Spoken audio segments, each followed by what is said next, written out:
ધારાસભ્ય જયંતિભાઈ રાઠવા અને सांसद गीताबेन राठवानी उपस्थितिमां विकसित भारत संकल्प यात्राનું રૂમડિયા ગામે આગમન. ધારાસભ્ય જયંતિભાઈ રાઠવા તેમજ સાંસદ ગીતાબેન રાઠવાની ઉપસ્થિતિમાં વિકસિત ભારત સંકલ્પ યાત્રાનું રૂમડિયા ગામમાં આગમન થયું. જન સુધી સરકારની યોજનાઓના લાભ પહોંચાડી ગ્રામીણ વિકાસને પાયાથી મજબૂત કરી આગામી વર્ષ 2047 સુધી ભારતને વિકસિત રાષ્ટ્રની હરોળમાં પહોંચાડવાના સંકલ્પ સાથે વડાપ્રધાન નરેન્દ્રભાઈ મોદીએ વિકસિત ભારત સંકલ્પ યાત્રાનો ઝારખંડ ખાતેથી પ્રારંભ કરાવ્યો હતો.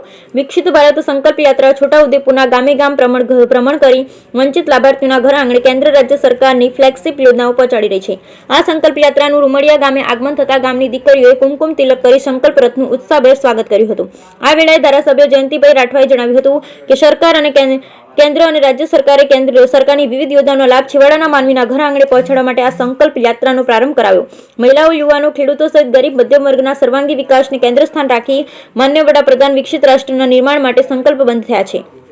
આદિવાસી સમુદાય પણ આશીર્વાદ બની રહેલી આયુષ્યમાન યોજના સહિતની તમામ યોજનાઓના લાભ લેવા અનુરોધ કર્યો હતો.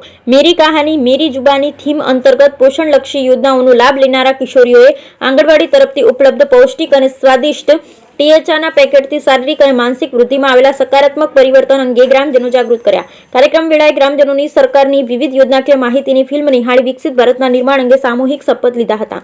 નોંધનીય છે કે સંકલ્પ યાત્રા દરમિયાન પરંપરાગત માધ્યમો દ્વારા પણ ગ્રામજનોના યોજનાકીય માહિતી અંગે જાગૃત કરવામાં આવ્યા છે. કાર્યક્રમમાં ઉપસ્થિત ધારાસભ્ય જયંતિભાઈ રાઠવા, છોટાઉદેપુર લોકસભાના સાંસદ ગીતાબેન રાઠવા, ભારત સરકારના ટ્રાઇફેડના ચેરમેન રામસિંહભાઈ રાઠવા તેમજ અગ્રણીઓ, પદાધિકારી, સરપંચ, સંબંધિત વિભાગના અધિકારી, કર્મચારી, લાભાર્થીઓ સહિત મોટી સંખ્યામાં ગ્રામજનો ઉપસ્થિત રહ્યા. Bureau report, Rehan Patel, Chhota Udepur.